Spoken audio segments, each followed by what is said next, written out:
Hey there, and welcome back to EE 386. I hope you're happy to be back again. So this is going to be the lecture for class number 9. In this lecture, I'm going to go through about 3 different topics here.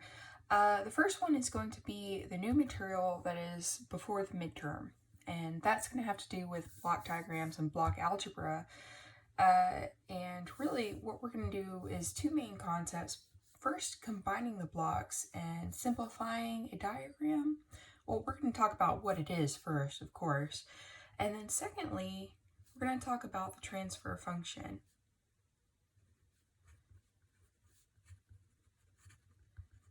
Okay. After we go through that, we'll talk about a few examples I've come up with that might confuse you.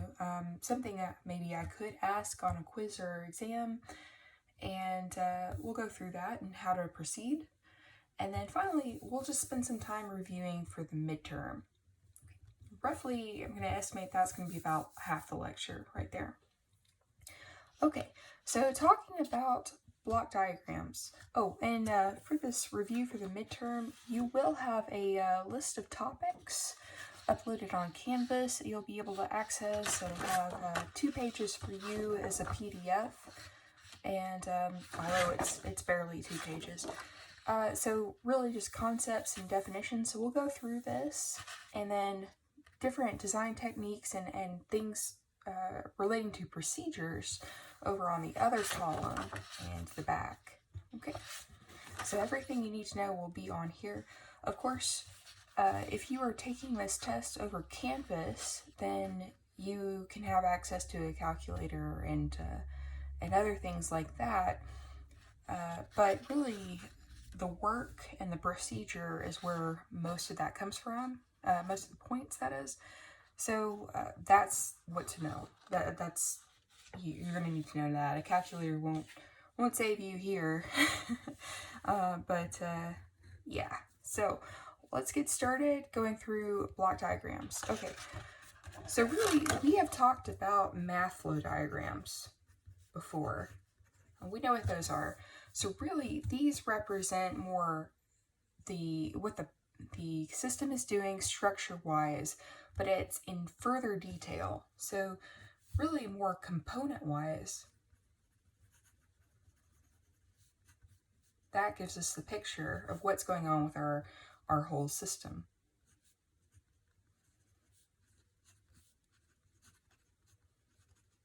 Okay, we can actually see integrators and stuff. So it's down to that level of granularity, whereas a block diagram is going to be more along system-wise. So I might not draw in detail what the control components are doing as far as like integrators and gain blocks and such, but I'm going to represent the whole control system, or maybe major parts of it, as a block itself. So that's really the difference between these two.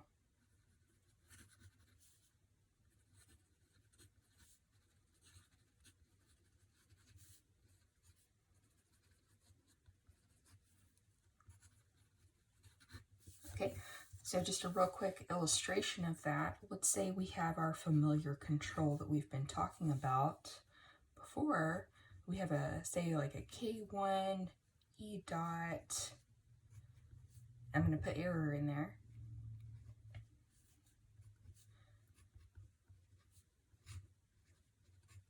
Okay, something like that. If I were to draw this as a math flow diagram,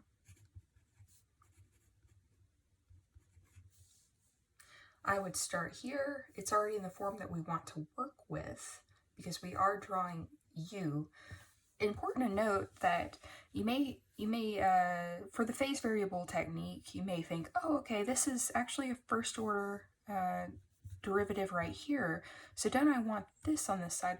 Well, you can draw it like that. I'm sure you can draw it like that, but really you want the result of what you're producing on this side. So that's really where we were going with when we had the y's on one side. We were trying to produce that ultimate highest derivative, which was usually like a y double dot or a y triple dot, something like that. So it's different here because we want to produce U. That is the output of a control signal. Control system, rather. We produce the control signal as the output. So we start there. And then we have our summing junction. And let's just say I have a supply of E dot coming in here. And let's say I produce that elsewhere. I'm not going to worry about that right now. And that gets integrated to produce E, the E of t signal. I can also integrate that to produce that integral E dt signal. Okay, so if I were to try to construct U of t, I'm going to have that gain right there, K3. That's going to be added in with the gain K2 applied to the E. And I'm sure this is very much a review and none of this is new at this point. So we, oh, whoops, K1 right there. So we've got all of that. Okay, so math flow diagram. So we have some set of inputs. Here it's going to be the error signal, and we are producing the output U of t. Okay, as a block diagram, this is going to look a little different.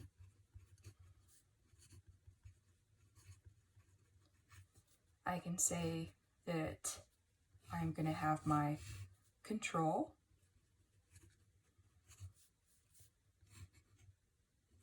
and I would have U of t as the output, and it is actually going to take, let's say, two inputs here. We could say E dot and E. You actually don't need to have two inputs because we are just first using the E dot. And I forgot my initial conditions. Don't do that. Don't forget those up here. So we could just represent it as having E dot as the input, or we could put both of these as the inputs.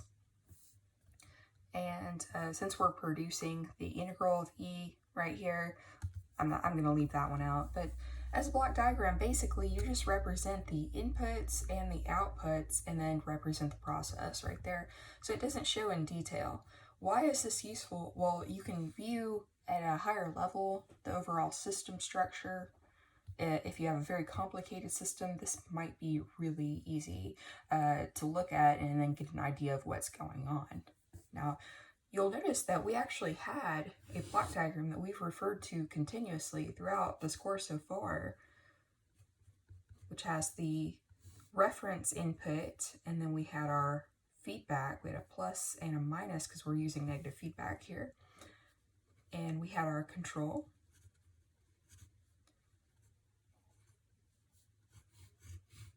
And we produced this U of t signal, which was then our input to our process for our system. We produced this output, Y of t, and that was connected to our negative feedback. So this is what we've been really working off of so far, and we've been using this block diagram. So it's a block diagram, yes. This is what I'm going to label. This guy gets a special name. It is the standard system configuration, or standard system configuration block diagram.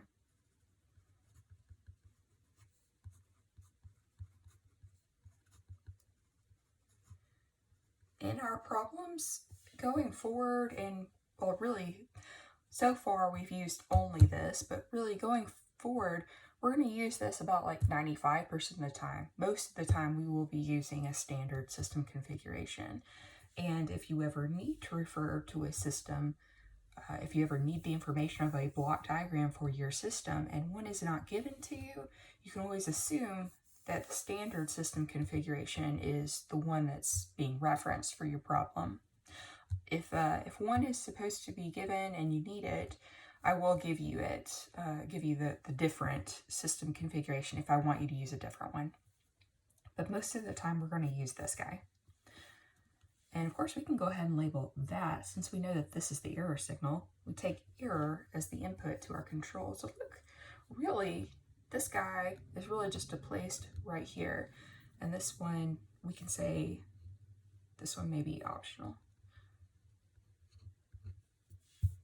Okay. If we have one, we may not need to access the other. But yeah, so that's where that comes from, and that's what a block diagram is, and that's why you might need one. Okay. The other really useful thing about these are to work with, to have one to refer to in order to work with a transfer function. Okay, so we'll need to talk about what is a transfer function.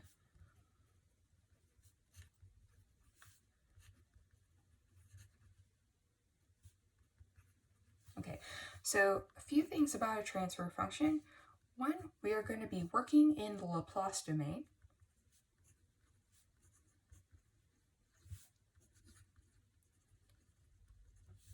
So it's a Laplace domain representation of the ratio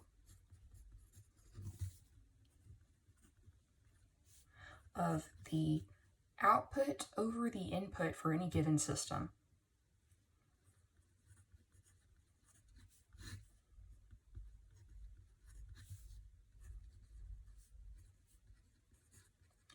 Okay, it could be for a system. I'm going to write system here, and I'm going to put in parentheses or component. And let me explain what I mean by that. So we were just talking about the standard configuration right here. Well, I can actually develop a transfer function for the control system. I can treat that as a separate little system, little subsystem. I can do the same thing for the process, and we'll go through that. I can also develop a transfer function for the whole system, and that would be, you know, once the control system is in place, we're talking about this specific system, that would be called a closed loop transfer function because we are enveloping the whole system right here, and we include the feedback loop. So once we include that feedback loop for the whole system and the controls in place, we have a closed loop system. So that's how we would do that. Really, it is a ratio. The first step, of course, would be getting in the Laplace domain for our system. Okay, so this is not too hard to do by itself. Let's choose a system. We're going to choose something pretty standard. We're not going to leave out any terms for this first example. Actually, in the last class, we had this system that we went through to develop the control algorithm for the command signal tracking problem. Let's do that. We'll use that same example. How about that? All right. So I'm going to go ahead and write this because I want to point out something. So this would be, let's say we don't have a disturbance in this first example.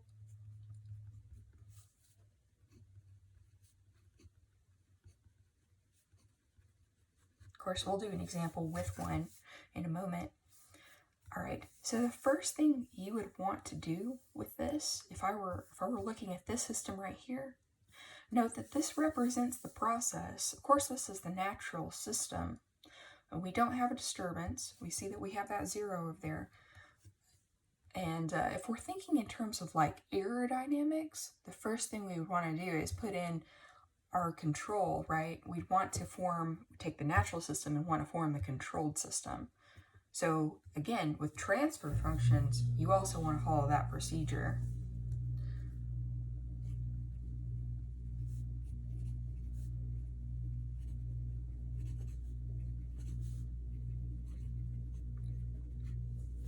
Okay, so we'll do that in the controlled system. We'll just include our U as an input.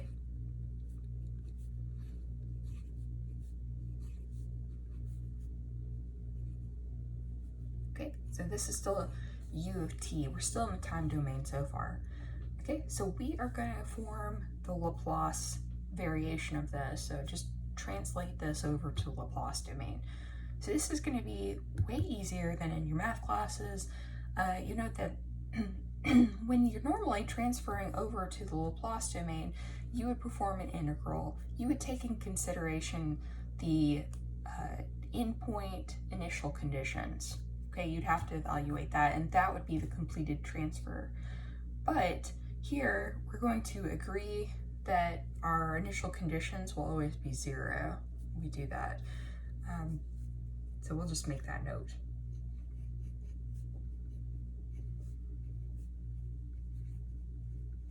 There are penalties for doing this, and we'll talk about that momentarily. Okay. So here is how we're going to translate this. Anything that has a derivative attached to it, like this y double dot, is now going to inherit an s for every derivative that it has.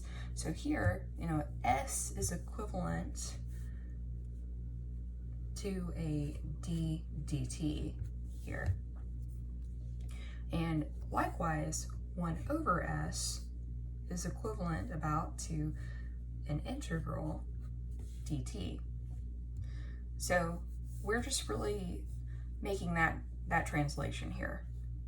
Also, for Laplace, whereas in the time domain we would use lowercase variables, that's the common notation, we're going to use capitalized letters. So I would write this first term as an s squared capital Y. So double dots are 2 derivatives, which will imply an s squared here. And we'll do the next term. The coefficient, it's a number, it's going to stay the same. And that should have had a dot up here, so I'll fix that. And then we can have an s to represent that derivative, and then we have our capital Y. Next term, notice there are no derivatives, so all we have is the capital Y. Now again, normally you wouldn't make this transfer this simple. You would involve your initial conditions and you would write out your integral and everything. But here, we're just going to agree to have the initial conditions be 0. This is also the way that your text will handle it, and this is the way that traditionally that we're able to do this with transfer functions. Now, if you do have initial conditions, you can handle those. Really, we can go into more detail later on about this. Okay, we're going to have a very simple overview of this before the midterm because I don't want to overload you with too much information, because we are going to be spending the rest of the semester in the Laplace domain, pretty much in the frequency domain, and in dealing with transfer functions. After this point, after the midterm that is, our control designs will really, with the exception of maybe one topic, will not be in the dynamical or differential form any longer. They'll be mostly in the transfer function form. So this is something definitely to learn well. Okay, so we don't have any derivatives here for you. Now, no, we can. We'll get into this later on. And really that's a way to solve a common problem. This is going to be a u of s now. Okay, so now to form a transfer function, what we're going to be doing is identifying the output and the input and then forming that ratio. Okay, so really this over here is our output. This is our input. Now, how did I know that? Because I know what we're doing. We'll draw it over here. So we have that process block. Our system equation right here that we've then transferred. This is our process, and I know that our output and our input. Output is y, input is u, our control algorithm. Okay. So that's how I know the output is the y and the input is the u. So you have to have that knowledge of the block diagram. Now, I bring that up because while that may seem very obvious to you, if you are forming the transfer function of the control system, so we were talking about the control system itself, our output would be u, and our input may be error, maybe a combination of different things, such as the feedback and such. We may have y as an input. If we talk about error, that's going to be the difference of our set point or command signal and our feedback of our system response y, our output. And so that would be an input. So it would be kind of backwards in that case. So you have to know where you are in the system and what your output and input expectations are. So what we can do here to form a ratio, once we identify those parts, is to, let's then factor out y. Now we're allowed to do this because we're treating s as a variable, and we can do that in the Laplace domain. That's really one of the main advantages of being in the Laplace domain, that and the avoidance of things like convolution. We're able to do these different operations very easily by a division or a multiplication. That's really, really advantageous. Okay, so now we want to form that output over input. So here, my output should be y, and my input should be u. So here, we'll have output over input, and that's y of s over u of s. And so if we make that a transfer over here, we would have 1 over s squared plus 2s minus 1. Okay, and so this is now our transfer function. And traditionally, we would call this a g of s, that representation right there. So you might have a g with a subscript or something like that, but a transfer function is usually a capital G of some kind. If it's a process, so if it's a system process, it's going to be g, and I make that caveat because we do represent sensors as a capital H.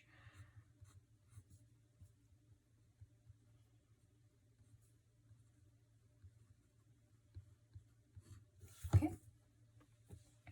All right, so if you were asked to find the transfer function for a given system, you would start here, go ahead and write it as a controlled system so that you have this variable to work with. You could actually stick any variable here, but we're trying to be correct. And so we know that u is going to be the input. You could work out the mathematics, you know, it's very simple with any other variable, but we're trying to be correct, so we're going to use u as the input because that is the input. And then we work that out, form the output over input, and then your answer would be this right here. Okay? All right, so that's how to find a transfer function in equation form. Okay? So we've gone through that. Now, let's talk about, before we move on, and I want to get back to the block diagram, before we move on to that, let's go ahead and do an example with the disturbance. Okay. All right, so let's just use our example that we just talked about.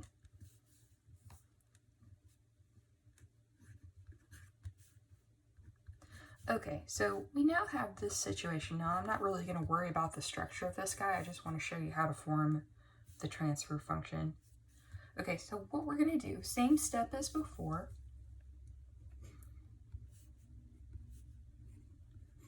Form that controlled system.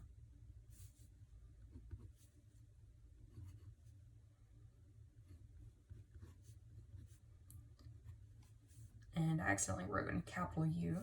So try and make that look a little more lowercase. Okay, so what I would do here to find the transfer function, which I abbreviate, by the way, as TF, I would actually just go ahead and neglect this. You note that you do not have the ability to evaluate. Now, we talked about we're holding all initial conditions to 0 for doing this transfer.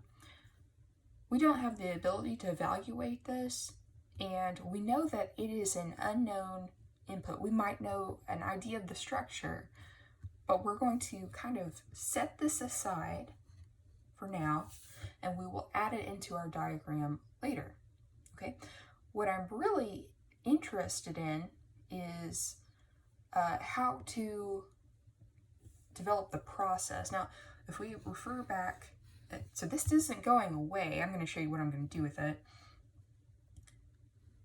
Our input and our output for the process, right? The process is the part that we're actually interested in representing as a transfer function, and that's really contained over here. Okay, now as we go along, we're going to have a more complicated control, so we would have a part to deal with over here in some cases. But our process over here, for at least this example, it's all this portion right here. This is all the input to the system. So really, if I were to control, or I were to call all of this some new variable, let's say it's u with a bar over the top, like that, something like that, the input over here would be this u bar. Okay, so you can see why it's not really necessary to go ahead and involve this in any of the calculations. It's an input to the system. Okay, so that's two reasons why we're not going to continue to carry this particular variable throughout the system. One, because we wouldn't be able to make any assumptions about the initial conditions, and secondly, because whatever this is doing, whatever this is, it doesn't really affect how our process deals with it. Okay, this could be 0, and it really shouldn't affect how our system behaves. It may affect the output, and in fact it should, because we have a dynamical system. So hopefully that makes sense. Of course, this goes for any topic. Always ask me questions if something is not clear. But yeah, so let's go ahead and proceed with this u bar. Now maybe that wasn't the best choice of variable, but it really doesn't matter what variable we choose here as long as we keep everything straight. Okay, so let's go ahead and move over to the Laplace domain, which we talked about momentarily. This part is not going to change from our previous example because it's the same system on this side.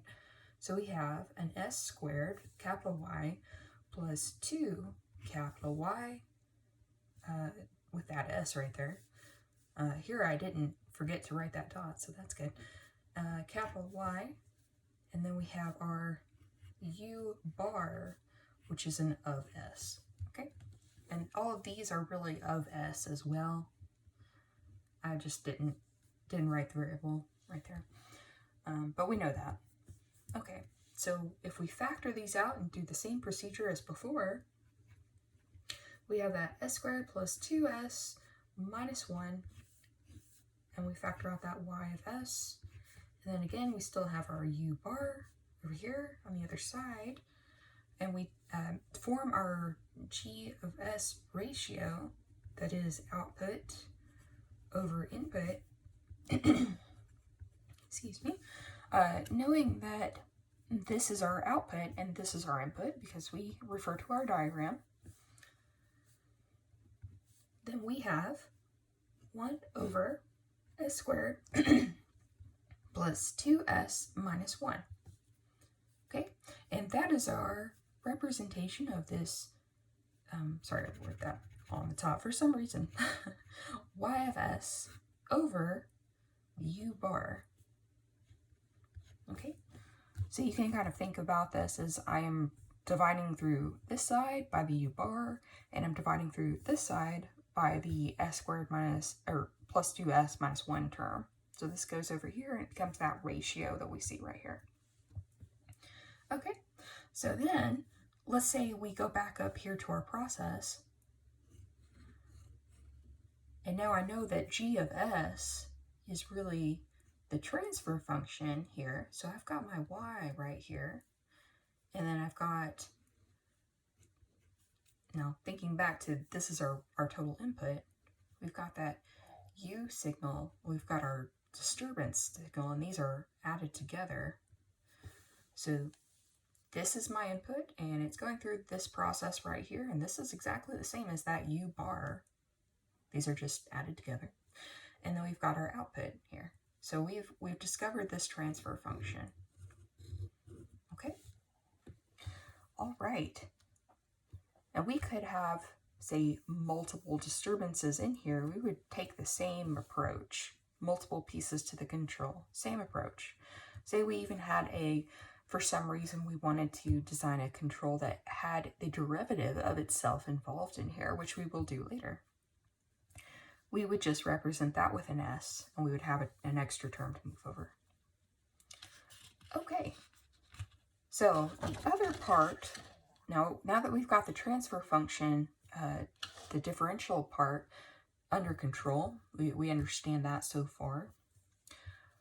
How about block diagrams themselves? Now, I mentioned this thing called block diagram algebra. And really, it comes down to combining blocks and moving blocks around.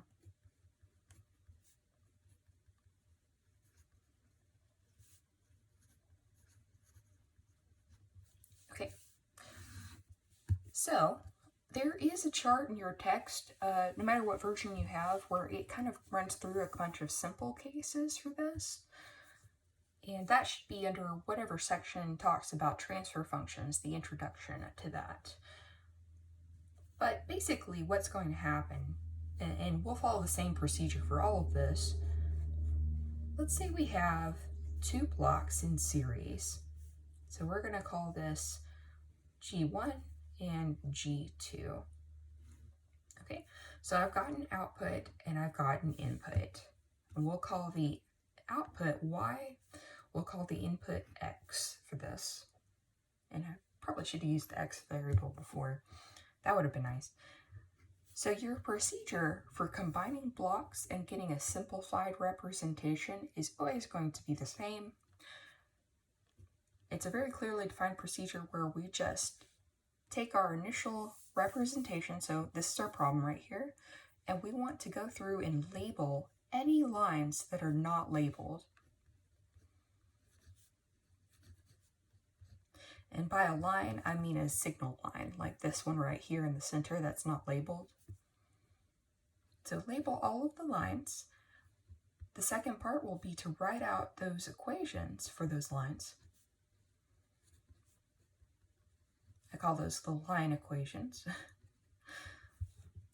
Okay, and then the third step would be to combine them and simplify.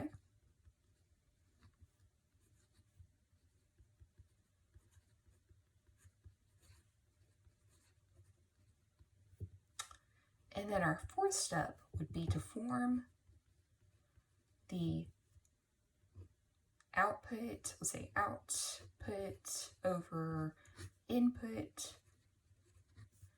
ratio.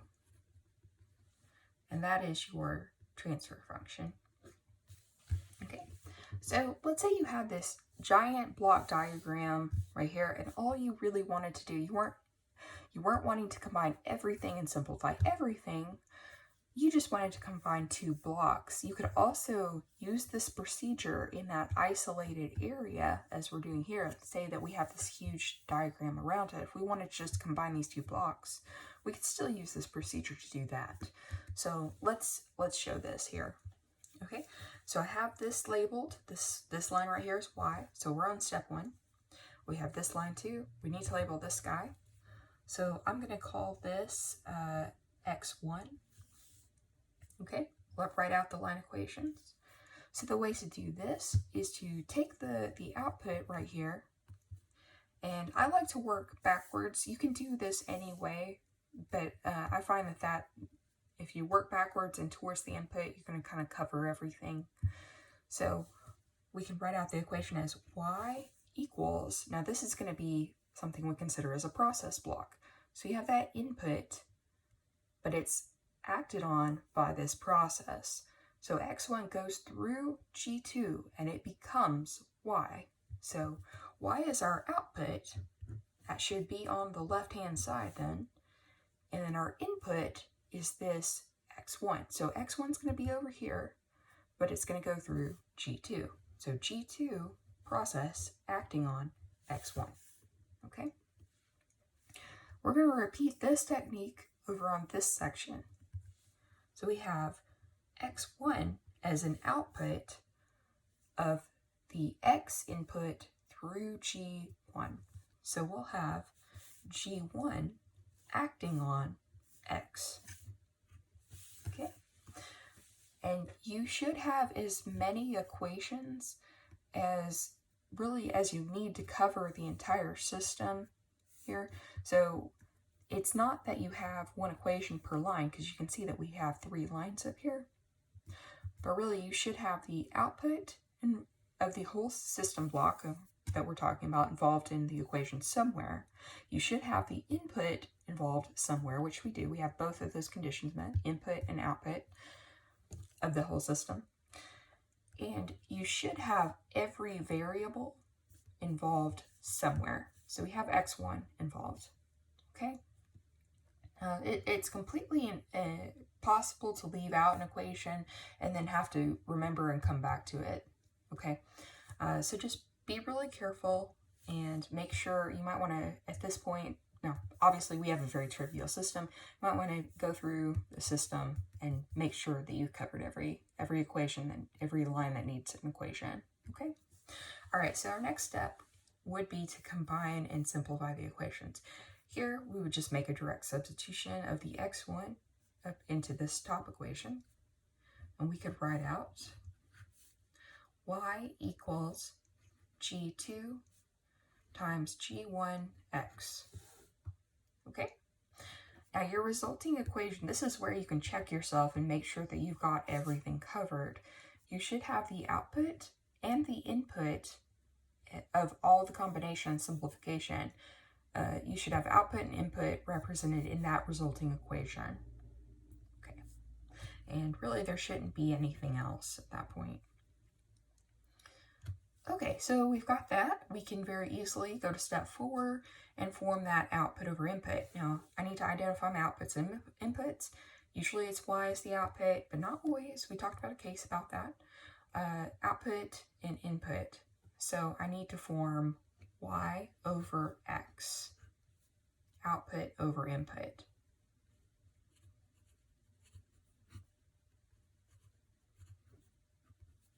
Okay, and so that should just be g2, g1. Okay, now try to keep the order of these preserved. We want to think about these. Most of the time they're going to be CISO systems, single input, single output, but they could be MIMO systems, so multiple inputs and multiple outputs. So we talked about in the first lecture, that terminology.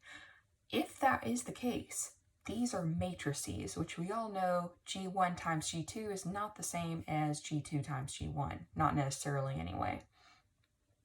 So you have to preserve that order. Always keep that in mind, okay?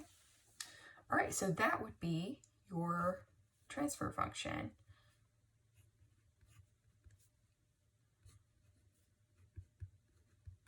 Okay, and really that might be the transfer function for the system. In this case, maybe it's a section of the system. We can replace that piece with x going into this new G block and y being the output here.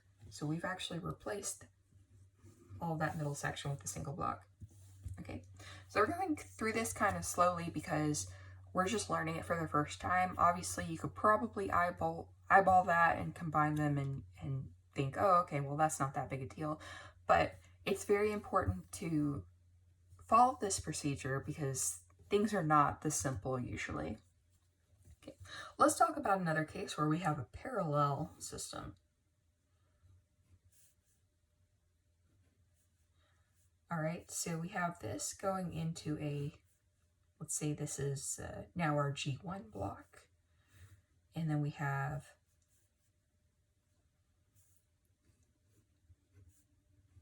G2 down here, and they're added together.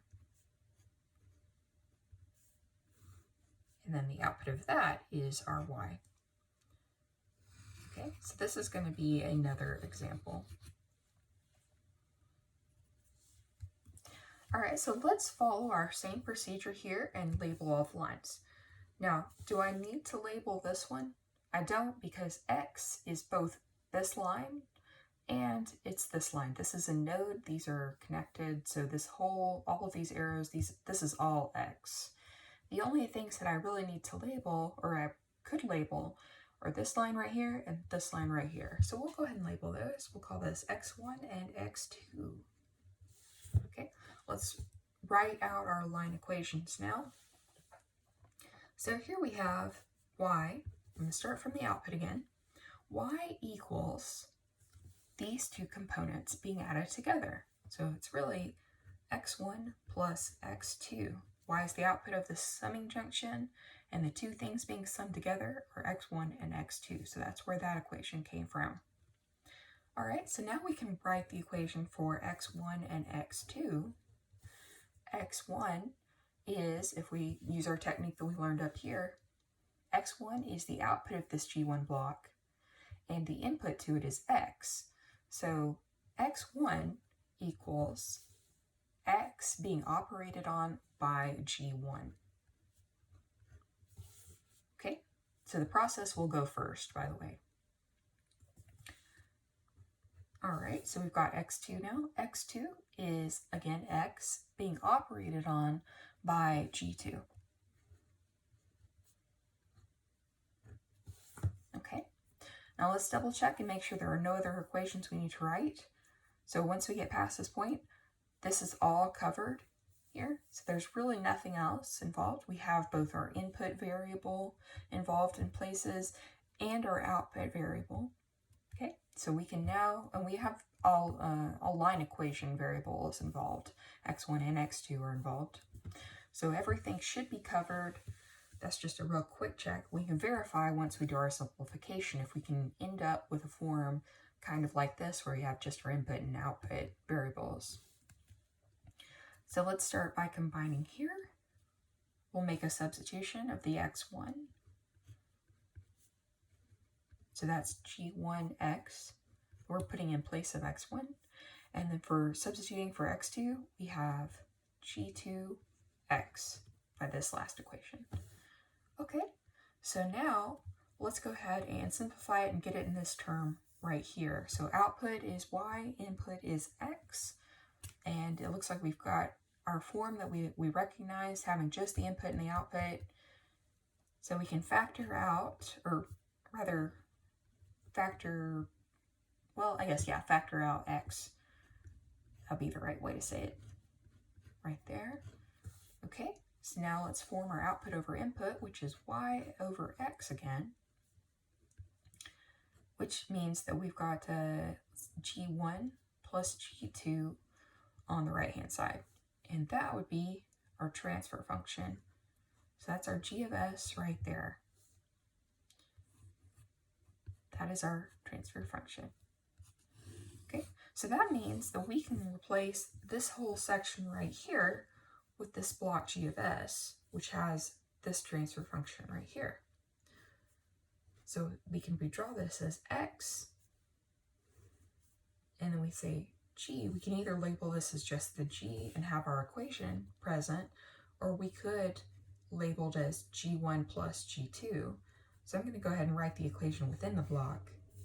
You don't have to do it that way. So all of that is equal to this. Okay, so I've made these two simplifications, and really this will cover a lot of what you will be doing as far as simplifying. Now let's look at something a little more complicated. Say we have an input. Let's go ahead and use the x as the input again, and we'll work through a problem that has a couple of different things going on. Okay, so let's say we have x as an input to this G1 block, and I'm just going to make this up here. We have a G2, we have a summing junction here, we'll have a negative sign, and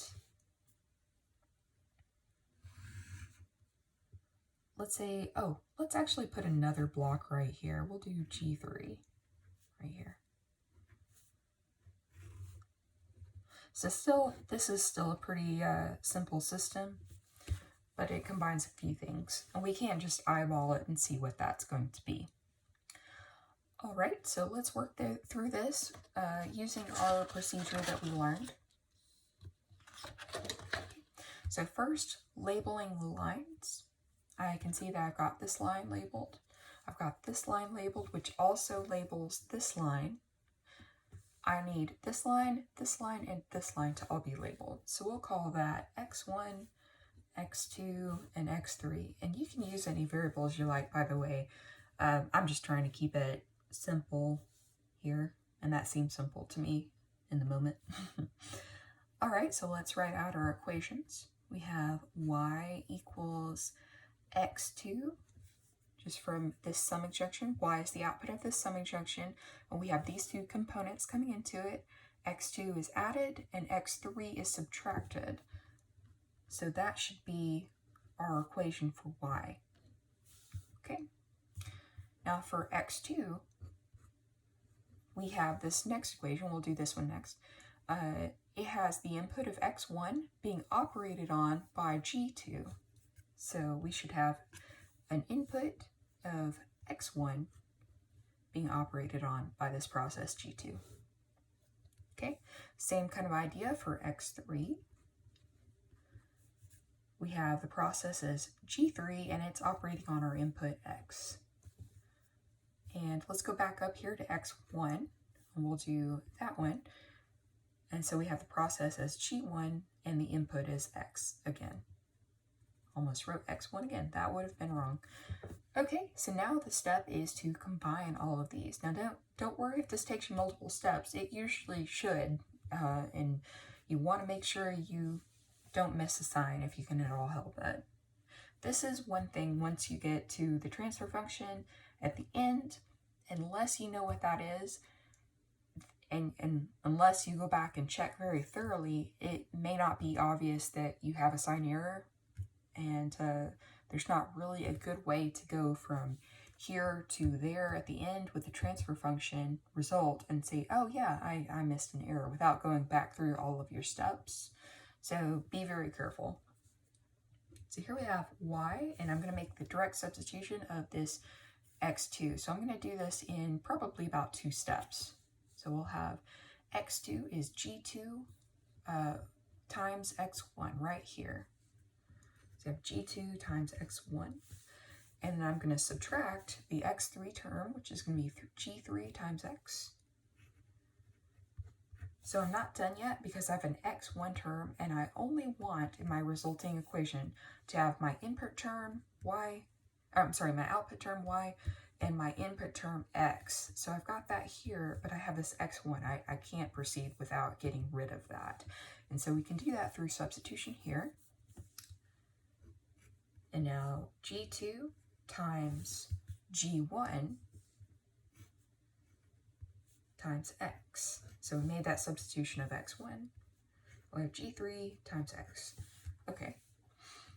So I put this in parentheses for a reason. I may have, now here I don't, but here I may have a more complicated equation that I would need to distribute the g2 to several terms. So it's a good idea to write it into parentheses and then take care of that distribution after the fact.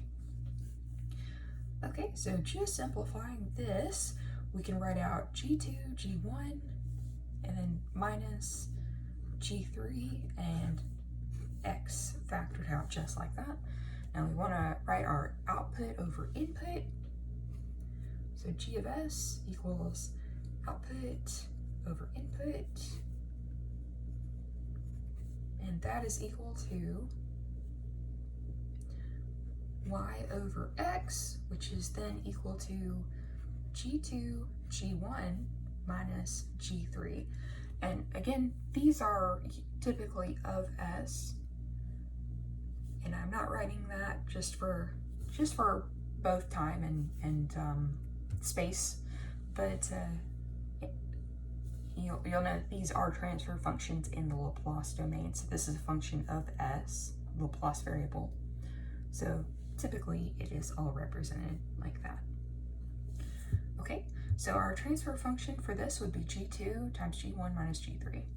Okay, so that's really block diagram algebra and combining systems. Now we're going to use that with more complicated systems and we can reduce them down, but this is the idea. Okay, and so hopefully that makes sense, and if you do a few practice problems and like you'll have in your homework, then you can provide that, you can find that transfer function at the end. Okay, so I think that pretty much covers our first topic that we wanted to show here. Okay, so let's go back and talk about our control design and what I've termed some confusing cases. These are just some things I thought of that may not be immediately obvious how to proceed. Okay.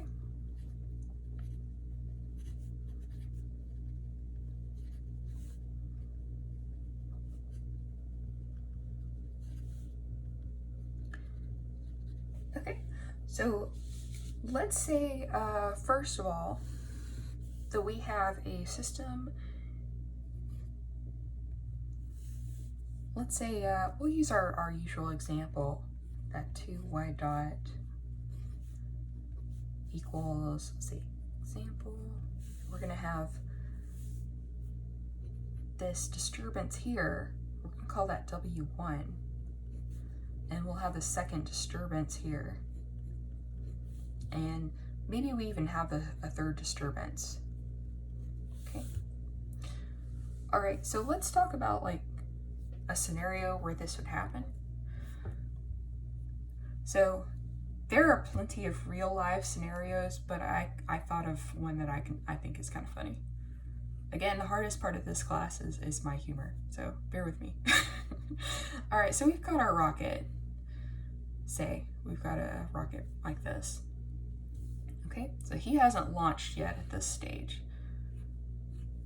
All right, so we've built this rocket. It's pretty nice, and we're ready to launch it. Okay, along comes Bill. We'll call him Bill. And actually, let's make Bill a little bigger. There we go. So Bill's pretty unhappy that we have made, see, he's not happy at all that we've made a rocket. And he would really just like to destroy this rocket. So he's gonna start pushing on the rocket. We have a small rocket, by the way. It's very size comparable to Bill.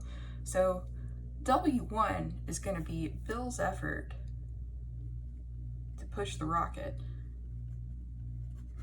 Okay, we only have to deal with W1 until the rocket takes off. So let's say Bill is not scared of fire, or maybe he has let's say a flame resistant suit here. There we go. I can draw better than this, but just trust me, I can. But yeah, there we go. So he's pushing on the rocket, and this only lasts so long. So let's consider that as a temporary step input disturbance. So it happens here at the very beginning.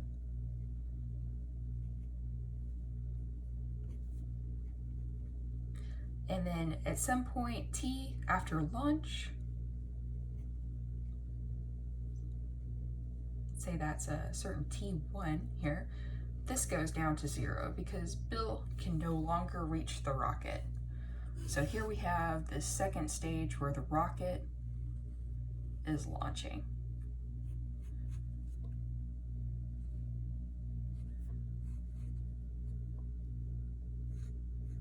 Okay, so that's all good, but we do at this stage have wind. So the wind will never go away. And that's a pretty normal disturbance. Let's say we've got wind acting on a rocket, okay? So this is a constant value. Maybe it's a stepwise constant that changes every so often wherever we are because the rocket is moving, okay? Constant, let's say that's a stepwise constant, and let's say it's never 0. We just happen to know that it's typically never 0. So this is going to be a continuous disturbance here. All right, W3, okay? Let's say Bill he's really angry, and now he has a jetpack. Draw him a little jetpack. And he's flying along, and he's able to like push and move the rocket. Let's never mind how dangerous that would be. Please never do that. It goes without saying. But yeah, he's flying along now in his flame-resistant suit with his jetpack, and he is now bothering our rocket. He's got to be going pretty fast if it's a rocket. So its trajectory and so forth. Okay. Kind of looks like he's got a gun or a drill or something, a tool or something like that, and he's messing with it, just because I messed up drawing his hand. But let's just say he's pushing on it. Okay, and so let's see.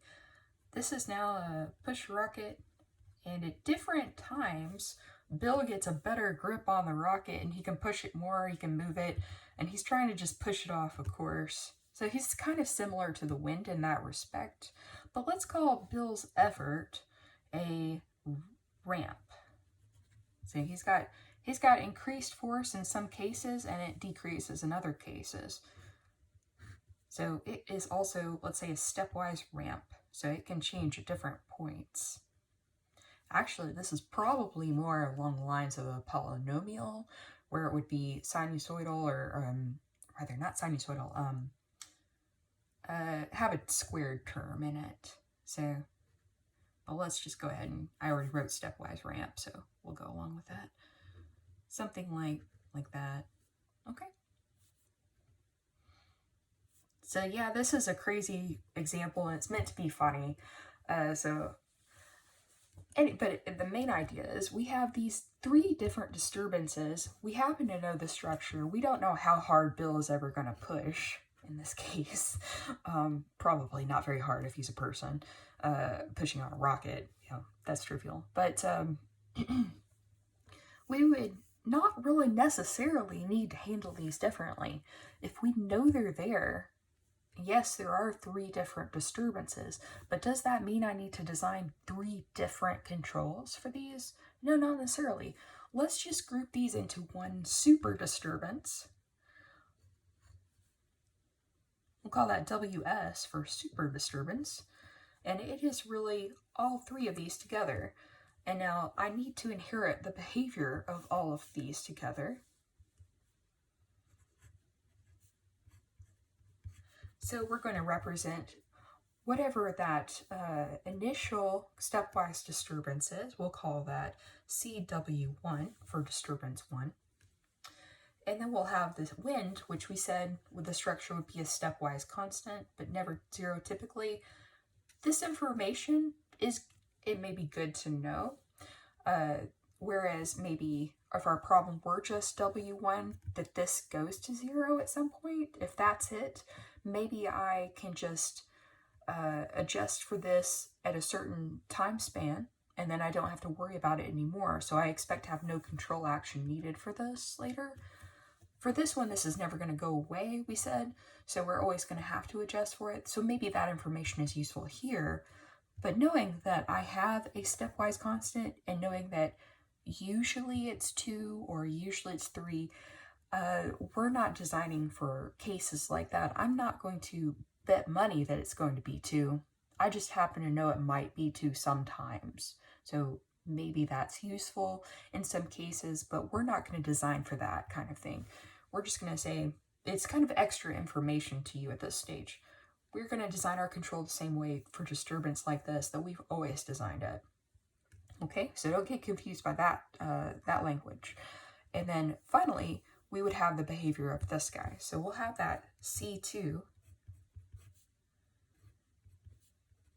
here for that second component, and then we'll have the CW3 1, and that'll be a stepwise say constant, and CW3 part 2, which is the stepwise constant ramp. Okay, so function OT for this constant, and the ramp portion right here, which is multiplication of t. Okay, so really all of this right here. So if I wanted to combine this even further, I would know that maybe I have a CWS1, which is all of the ramp constants, or rather just these three. I went over here by accident, but just these three right here, and we would have a CWS2, which is also of t multiplied by t. Okay, so ultimately at any given point, the disturbance can be reduced, the structure of it rather can be the disturbance structure can be reduced down to having a stepwise constant component and a stepwise ramp component. Okay, so if you're given a problem with multiple disturbances, really don't be afraid of that. You know how to handle that, and really any kind of problem like this, you would know how to handle it. You would just view your disturbance structure like this. Again, we have made no assumptions about knowing any part of any of this disturbance. We haven't put, and in fact, we've kind of opened it up. They gave us extra information here. We decided that we wouldn't make any assumptions on this. We are making designing a control for the most general case. Okay, so here's my new disturbance. Now, what is the most important part of this? Why do I care what the structure is? Because I know now that I need to take two derivatives to make this equal to 0 almost everywhere. Okay, so Bill's out here doing his best. That doesn't stop us from designing a control that can accommodate his pushing, and then his pushing with his jetpack, and then also the wind and maybe rain and other things that are going on. You can have multiple disturbances, multiple inputs at any given point. Okay, so that implies that our m is equal to 2, and then in that case, we would know that we would need an integral term and a double integral term in our control. And that's dt, dt. Remember, these go together.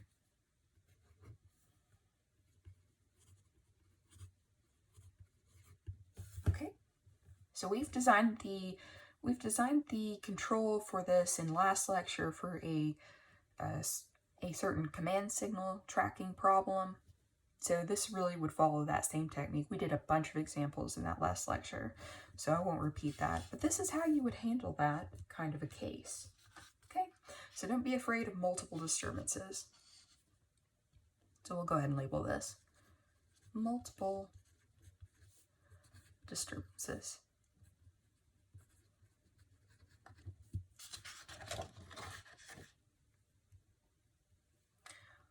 Okay, now if we were to talk about another case, let's say that we want to track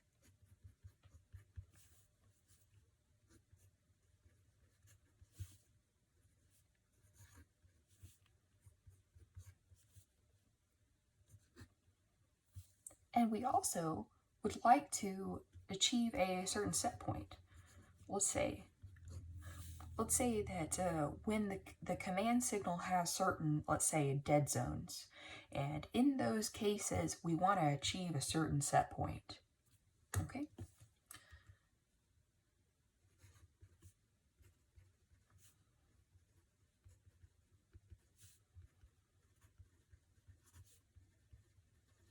I'm going to go ahead and write out that terminology just as I said it.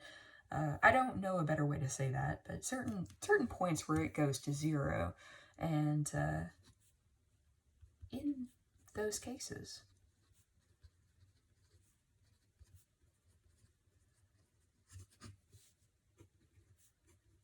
we want to track YSP. Okay, so really we're combining the case of having a command signal that we want to track, and if we don't have access to that command signal, then we want to go to a certain prescribed set point.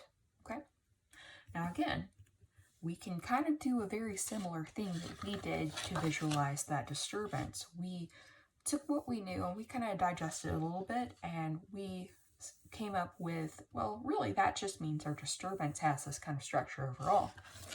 And that's really the same thing here. We, in this case, would have a command signal tracking problem, but we're not just going to YC.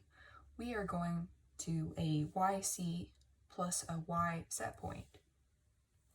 Now, there is a case of, well, you have a yc, and let's say y set point is not 0, and in that case, if we added them together, we would be tracking a different signal. So let's say that there is a switch in place.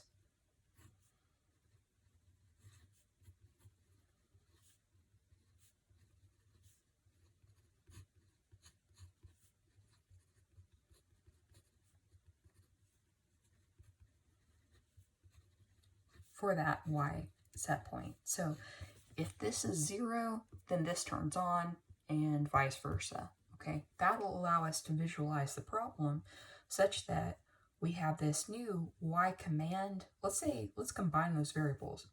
Y command set point here, which is yc plus y set point. Okay, this is a very specific problem, a very specific scenario that we're describing here. So don't think that this is the case to handle every problem. I'm just going through something that I thought of that could be considered confusing, and then kind of talk you through it and show you that you actually do know how to solve this already. Okay, so we've got that, and let's say that yc here is equal to a certain constant, c1, and it has a certain, we'll make it a different signal. We're going to skip that middle term. So there's no t term here. And then our set point, of course, that is a CSP, let's say. Okay. So here, if we make that substitution, we've got C1 plus C2t, and then we've got the CSP. Now, really, we have to say that this is stepwise, because it does have that on-off capability. We're going to go ahead and accomplish that through the stepwise nature of that signal component.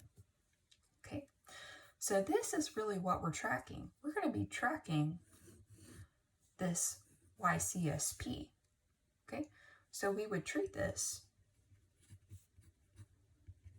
like a y of t going to y command problem. It's really no different. We have a signal that we want to track, no matter what it is. In certain cases, we would develop our error dynamics. We define our error. So for this case, E of t equals y desired, which is our YCSP special signal, and that has an of t, by the way. It does vary with time. YCSP, and we would subtract off our system response y of t here.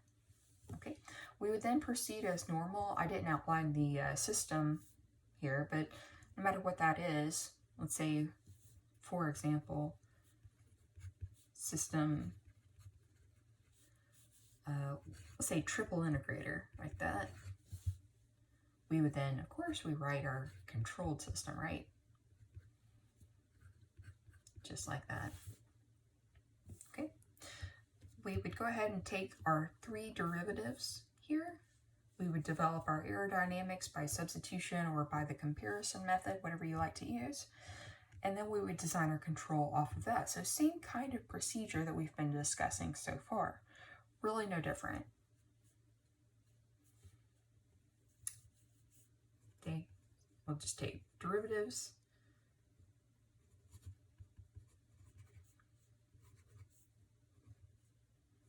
EAT derivatives, substitute, or by comparison,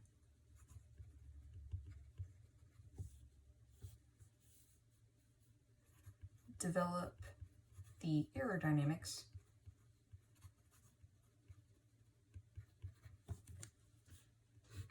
okay, and then we would be able to design the control algorithm. Okay, in this case, since I didn't give you a disturbance, we would just have that U of t equals the U command tracking that accomplishes the extra term cancellation. We would have our U E that stabilizes the portion of our aerodynamics equation on the left-hand side.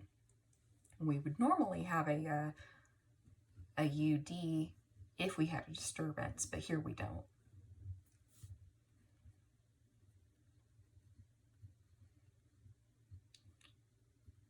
But I'll say if needed.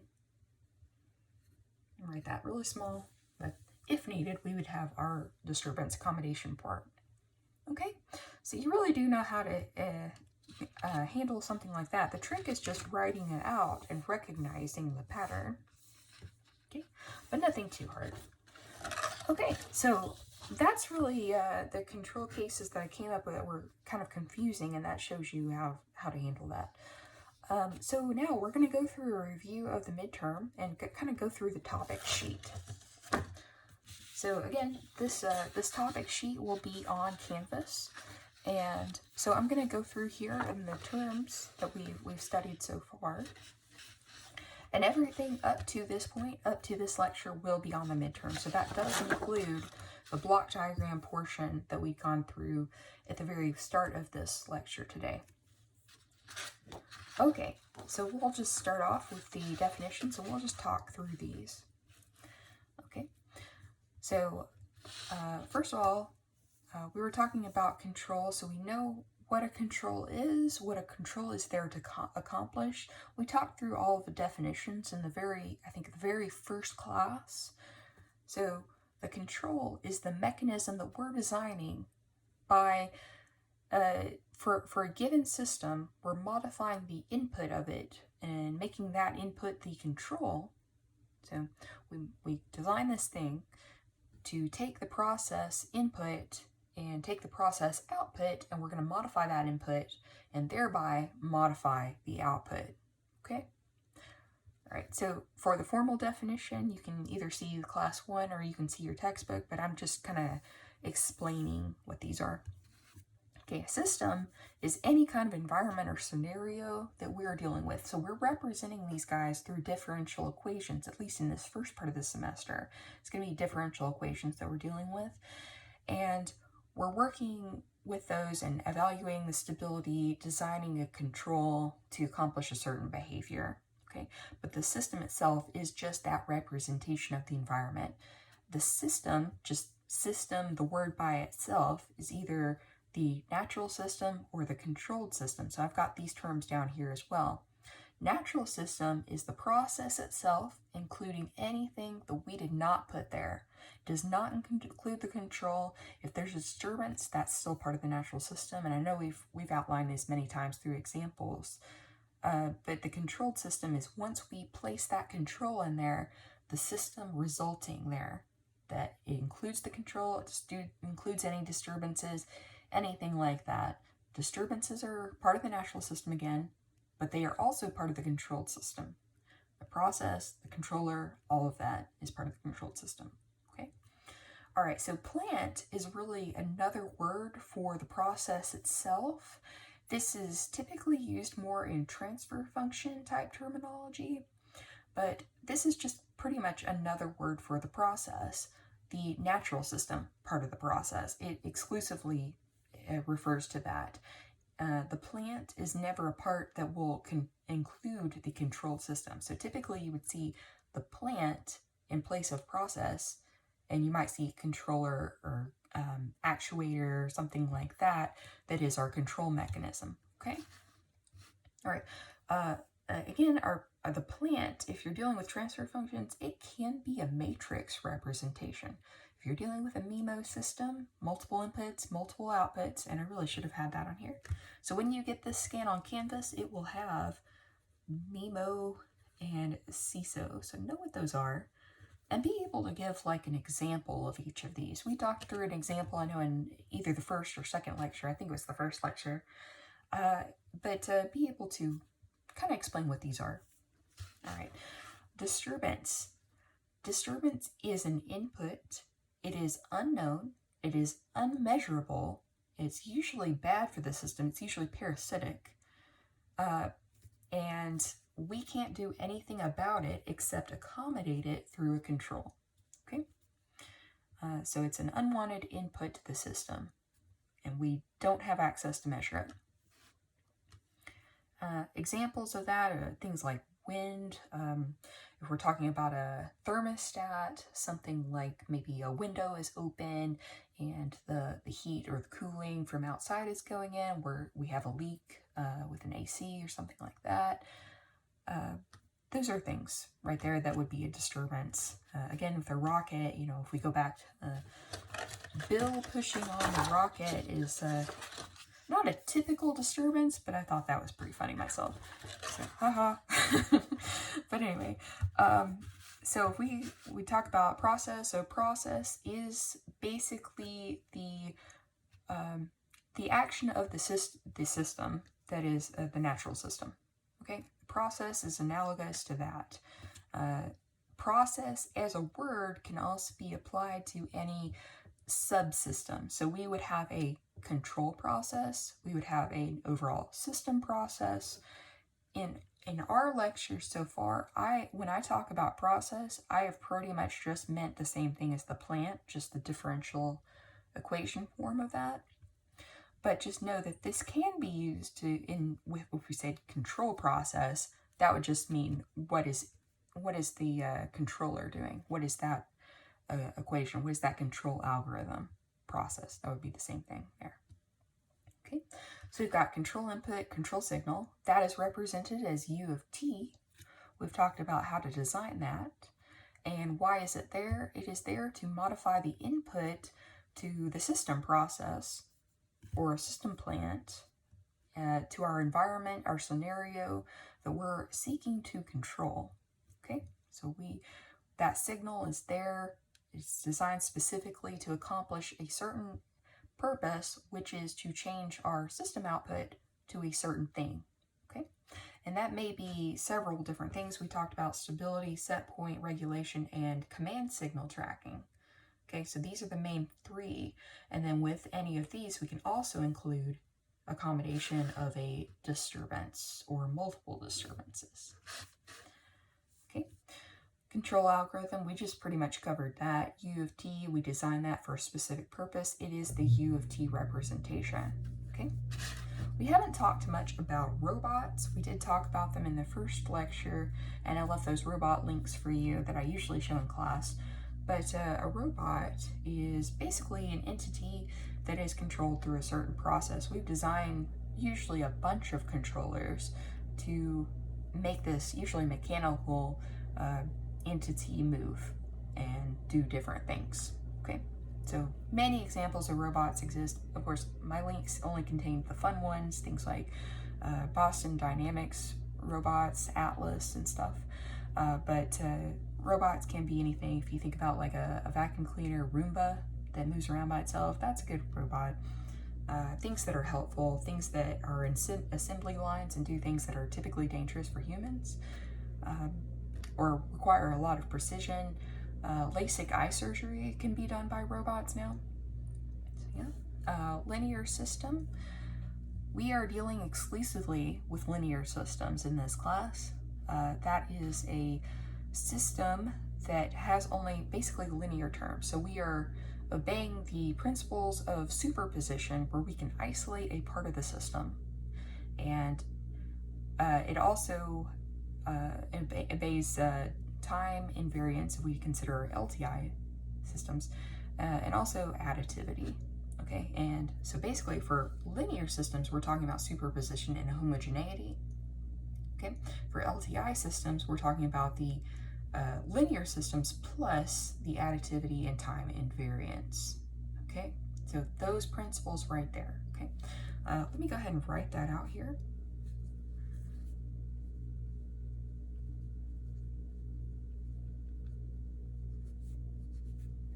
Superposition. So we use superposition all the time.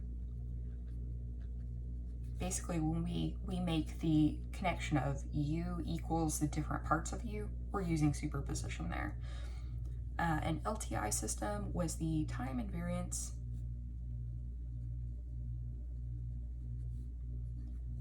and also the additivity.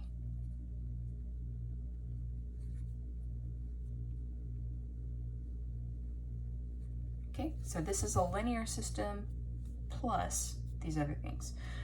All right, so stability we've talked about quite a lot in this class. If something is stable, that means it goes to 0 with respect to increasing time. All right, so since we are in continuous systems, not discrete systems. We're not doing discrete math here. It's kind of asymptotic stability.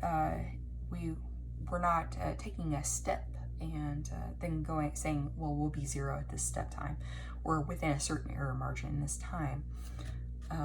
But stability is really just simply that it goes to 0 with increasing time. Okay, we can always design for certain stipulations that at a certain time we are going to be 0, or we're going to be within a certain delta of 0, but we haven't, at this time, if we're just talking about the broad term of stability, that's what we mean. Okay, so, but when we step down here to quality of stability, basically that is how fast that we are reaching 0, okay? So that's really within a certain time period, that's where this portion is going to come in. We have better quality of stability as the roots are moved, this closed loop system roots are moved further in the left-hand plane. So if we have roots further in the left-hand plane, we're going to achieve that 0, that stability, much quicker. Okay, that does have a counterpart of increasing your control gains, your K values or G values, whichever one you choose. That will increase for higher magnitudes in the left-hand plane. So if I have a lambda at -10 versus a lambda at -1, the -10 is going to imply that I have higher control gains for a controlled system. Okay, what is a system root? That is where we take the characteristic equation of a system and we will represent that with lambdas typically, and we will solve for those lambdas. So anytime we have a lambda, that's where we would place a lambda for any time we have a differentiation of the system response of y. Okay, we've done many examples of that and of finding the system roots. Now, what do I mean by a system root versus a closed loop system root? A system root is the system itself, and typically the natural system, whereas the closed loop system root is for the controlled system. Control has already been placed. The roots are typically moved, in the left-hand plane. The natural behavior is the behavior before the control is placed. If we have an unstable system that we want to stabilize, the natural behavior would have been that unstable system's plots. Okay, dynamic system. All of our systems here are dynamic. If we change the input, the output changes instantly. So that's basically the test. If you change the input, the output changes. And so it's a reactive kind of system. All right, damping. This had to do with the second order canonical form. We had our damping coefficient, and we also had our natural frequency in that. So we talked a bit about second order canonical forms and also the first order canonical form, and we saw the effects of that. So over damping and under damping versus a higher or lower rho value. Okay. So I pretty much just refer you back to that lecture where we went through the canonical form. We did all the plots and I explained why they changed. So in short, if we were to talk about a higher value of rho, that is, it's positive, a positive rho, that would stretch out the signal. It would make it a sluggish response. It would achieve 0 in a longer time period. If we had a smaller rho, then we would have more ringing, more back and forth, more harmonics, and the achievement of 0, it would also take quite a while, but we would see a lot of ringing, okay? Whereas a large value, we would not. The optimal value is 0.7. That is given to you in the ITAE table. They assume you're going to use 0.7, and they factor that into the coefficient, okay? We did talk about the natural frequency as well, the omega sub n. So for the second order canonical form, if that has an inverse relationship to time period, so we are increasing the frequency, we're essentially shortening the time period. So increased frequency will shorten the graph and vice versa if we increase it. Okay. All right, so we should be right around here. Transient response. Okay, that is the kind of like settling time for the y to go to 0. If we're talking about stability, it is that time in here.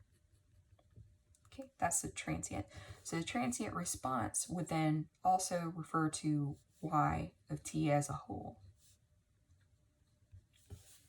Okay, so this is the transient, and then transient response right here, or the system response is y of t. And that system response is down here. So we just talked about that. So that's y of t. Typically, that is. If we did a rocket problem at some point where we used theta would have been our system response. It's basically system output. Initial conditions. So basically know how to use these in a problem. We did a few homework problems where we had initial conditions. You also have them in some of your Simulink assignments. So know where they go and how to use them. And basically initial conditions also are an input to an integrator block, of course. All right, meanings behind stable, unstable, and marginally stable. Stable systems or stable responses go to 0 as time increases. Unstable ones go away from 0, or they increase in some direction as t increases. Marginally stable systems are the in-between case of that. They don't necessarily increase, but they don't go to 0 either. They don't decay and they don't increase. So they stay within a bounded region. Okay, so typically something like a sine kind of output, sinusoid, harmonic kind of thing, stays within a bounded region and doesn't increase, then that would be a marginally stable system response. Okay. Open loop and closed loop. Closed loop includes a feedback for the system. So typically we see closed loop once we've placed the control and we use our system output as the feedback. Open loop is before that happens, there is no feedback in an open loop system. Now, there may be, I'm going to caveat that with, there may be feedback within individual processes in that system, but there's no overall system feedback, okay? So maybe when we draw out y with some of the math flow diagrams, we'll see that to construct like a y dot dot, we might use y dot and we might use y involved in there. So we've done that before. That would not necessarily mean, since we are using some form of feedback in the way we've drawn it, that doesn't mean that it's a closed loop system, okay? That just means that it happens to have feedback in that process. Okay, all right, canonical forms. We've gone through that. The first order and the second order, these correspond to the first and second rows in your ITAE table for the step input response. And the step input, sorry, not response. So anyway, in the ITAE table, it assumes that you're using optimal values. So you are not going to see row pop up there. Before you make that optimal jump, the order terms are, and really we've looked at those before. We went ahead and said tau in this class, but note that you can see 1 over tau as well. That's very common. And for the second order, that would be right here.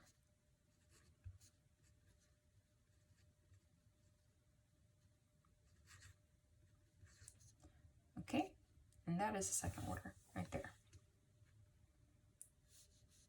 So actually, I'm too far away to make that arrow. So first order and second order. There we go. All right, and then also know, as we've talked about momentarily, how the parameters, the omega n and the rho, or the tau, affect the system response. It's very easy to see for tau that if you have a larger tau, then you're going to have a root, for the way we've drawn it here, this parameter being larger means that your root, your single root, because it's first order system, is further in the left-hand plane. And we already talked about the second order one. All right, transfer function. We just talked about that. It's a ratio in the Laplace domain representing output over input, and it allows us to condense a lot of information about a system into a single equation, a pretty concise equation usually. Okay, block diagram and math flow diagram, know the difference between them. Okay, we talked about that at the beginning of this lecture. The block diagram is kind of an overview, a large view, a top level kind of view of a system. You're allowed to see different processes versus the components. And the math flow diagram prioritizes the components. So you're able to see like the integrators, gain blocks, all of those pieces of the components versus just the emphasis on the process itself. Okay, so both have their uses. Okay, so we're talking about stability, characteristic equation, system roots. We kind of already mentioned those. Know how to plot the roots in complex plane. That's super easy. We've done that multiple times. You just have your imaginary and real axis right here, and then how to find the general solution, how to plot. So we had three cases. We had complex roots, repeated roots, and real and distinct roots. So we had a different kind of style of general solution for each one of those. You may have like two complex roots, like a pair, and then two repeated roots. That can also be a case. Okay, there can be combinations of these, and then know how to plot. Since we're dealing with LTI systems, you can always plot piece by piece and then make the overall call if the system is unstable or stable and kind of draw out the sum's behavior there. Okay, know how to use the initial conditions. And for the right-hand plane, left-hand plane, characteristic form response for each region. What I mean here, and I tried to draw this as to show you what would the behavior be in these regions. So you would have a complex pair here, complex pair here, and what would the behavior be if you had these different scenarios here. Okay, so we've drawn this out quite a bit, but if we were to summarize that, and this is the real axis and the imaginary axis. So if we had a pair of complex roots in the left-hand plane over here, the system response would decay and it would have harmonics. Okay, this is y of t that we're plotting. All right, versus if we had a pair of complex roots over here in the right-hand plane, we would see that they increase. Okay, the response will increase as time increases. Okay, and you can see this through your equations, you can see this through the problems we've worked. Okay, if we had a root over here, even a single root over here in the right-hand plane, we know that we would have a response that increases with respect to time. Okay, versus, let's say we have one over here in the left-hand plane, it's going to decay. Now I'm drawing both sides, positive and negative, going to 0 because I'm including both cases of the initial conditions. All right, so whatever that y of 0 happens to be, that's where we would start. So I'm not assuming it's either going to be positive or negative. I'm just covering both cases. Okay, so as we move further out in the left-hand or right-hand plane, we're going to see that we increase either more rapidly or we decay more rapidly. So let's say that we have a case that is way out here. I'm going to draw a little resistor type thing, which is a lot of space is shortened between these two, this spot right here. Okay, that's all that means. And it would be a much more dramatic decrease, much quicker. Okay, whereas let's say I had one way out here. Let's do another one right there. Okay, so we've got a much quicker increase for that root. Okay, so we also talked about what happens on the axis if I have a case of purely complex roots. Doesn't matter my initial conditions, so no real roots, by the way, okay? We would have a kind of harmonic case, and this is a case of marginal stability. Okay, and it stays within this bounded region. We can trust that it's going to be there. So it's not as good as stability, not as good as decaying to zero, but it's definitely not as bad as increasing with respect to time. We can typically deal with this case, okay? I also want to mention that we also did cover what happens at the origin. So for this case right here, I would encourage you to go ahead and look into it, but it's very, typically very initial condition dependent, and depending on whatever those initial conditions are, unless they are zero, we are going to see a linear increase. And this is either going to be linear, it's going to be kind of quadratic looking. It's going to be an increase with respect to time.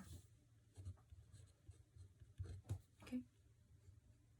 Say lambda 1, lambda 2 equals 0. Okay. And in this case, they're complex, and then everything else right over here that we've covered. All right. Now that covers this portion right here with the regions. Okay, so we've covered control design with stability, where we use typically y and y derivative terms in our control. We've covered set point and command signal tracking, where we would use instead the error. We talked about the error dynamics and how to develop that. So know all of these, know the techniques. And then with your control design, know how to do each of these 4 designs. Design with the gains with ITAE, canonical form usage for a first or second order. Note that if you have any equation that is third order or above, you can't use the canonical form. So that's a very key factor. Know when you can use the canonical forms and when you cannot. Also know how to design with specific root assignment, specific root placement. So you're placing the closed loop roots at a place that you've chosen. Say I want all the roots at -2, something like that. That's an example of this. So we've done several examples of this so far. And then also how to design using simply the necessary and sufficient conditions. And it seems that I've accidentally skipped over Routh-Hurwitz and the necessary and sufficient conditions. So we've done several examples of Routh-Hurwitz and developing the necessary and sufficient conditions. Why do we do Routh-Hurwitz? We want to either examine the stability of a high order system, or we want to determine the range that we have for a certain variable in our system that for which that system's stable. So we can do that by developing our necessary and sufficient conditions. Anytime we refer to necessary and sufficient conditions, we are referring to the output of the Routh-Hurwitz technique, okay? That is the main reason to use Routh-Hurwitz, is to develop these necessary and sufficient conditions. And that is the evaluation of that sign difference there at that first column at the very end. We evaluate that for a sign difference. A sign difference implies a root in the right-hand plane. Any number of sign differences, if we have like 4 different sign differences, then that is 4 roots in the right-hand plane. Okay, that is how unstable the system is. Okay, doesn't actually tell us what the roots are, but it tells us, namely, if our system's unstable or stable, and then also how unstable it is by telling us how many roots are over there. Okay. All right, so back down here, before I realized we dropped those. Let's go ahead and continue that line. All right, so know how to use the necessary and sufficient conditions for the gain value design. And then also design with disturbances. So stability, set point, and command signal tracking can all be combined with a case of disturbance accommodation. Okay.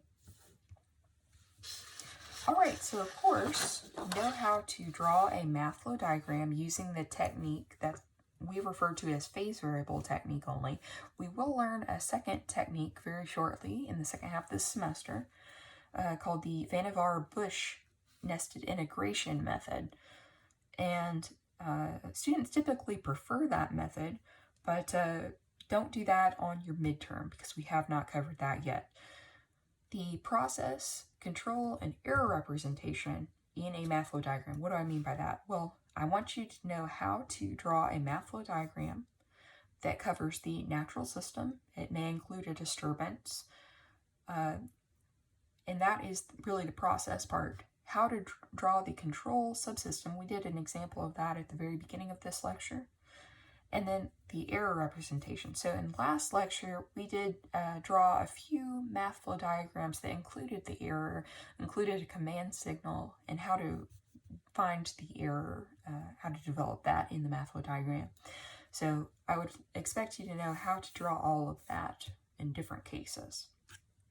Okay, and then finally, the newest stuff that we have just covered in this lecture, the block diagrams, block algebra, very simple cases, but how to find the transfer function, and that'll be both in an equation and from the block diagram itself. Okay, so really, finding the transfer function is the same as simplifying the overall system, okay?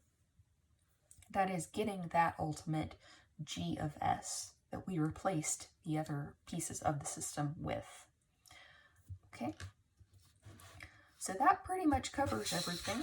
And then of course, between now and the midterm, if there are any other examples needed, if there are questions, I will try to address those. But you have this sheet, so you can begin studying, you can begin looking at things. And as far as the midterm, we've already talked about that just a little bit. We will have different problems for every student. They will be equal in complexity, and but you will have specialized problems for you. Your numbers will not be the same as anyone else's numbers. You will need to you will start your exam, you'll have a certain time slice. It will be generous so that if you have problems uploading or anything like that, you probably won't run into trouble. If you do, of course, let me know immediately. And that way I know, oh, okay, you are having trouble, or you had a power outage or something like that. Of course, let me know immediately. But go ahead and work everything out. And again, it doesn't bother me if you use a calculator for anything. A calculator will not solve these kind of problems for you. Unless you write a script or something to do that. And if you've done that, then clearly you know how to solve the problems. So anyway, go ahead and write everything out. Show all of your work. Always show all of your work. And from what I've seen in the homework, folks have been doing a pretty good job of that. More detail, if you meant something, you think it's not clear, write it in. And then you will take your screen caps, or you take your with your phone, or you'd use a scanner, scan that in, and that will be your turn in. That'll be your submission. Okay? Everything has to be clear, at least to the level that I write. I think I write pretty terribly, but at least pretty clearly, try and write it out, make it very distinct. Before you submit, look it over and make sure you can read it. And if you think I can read it, turn up clarity if you need to, turn down the brightness, or turn up the contrast, or whatever if you need to. So make sure I can read it, okay? And then submit that. And so I will have point delineations per problem, so you can prioritize however you like to work things. I try to design the midterm to be one class period, and typically if I were giving this to you in class, first of all, it would be so much easier to grade. I wish we were doing that. But then I would probably give you up to like 20 more minutes, okay? Just to check your work, because I know some people like to go through at the end and check the work, and that's great. So, so I will make sure that you have enough time to do that, but it won't be obtrusive, okay? All right, you'll be able to choose which day. I'm going to make the exam available on July 1st. That'll be the first day you could go in and take it. And if you want to just go ahead and get it over with, you could do that. But I know a lot of you work on the weekends, like you like to do your schoolwork on the weekends for the remote work. So it will be available on the weekend if you need to do it then. Okay? All right. So at that point, I don't have anything else to include on the midterm. Again, this sheet will be on Canvas, along with, as always, our lecture notes. And so I'll see you next time. And next class will be more topics that are not going to be included on the midterm, okay? And I'll say that at the very beginning of the lecture, but yes. So everything you need to know is on this sheet. All right. Thank you for your attention as always. I appreciate it. See you next time.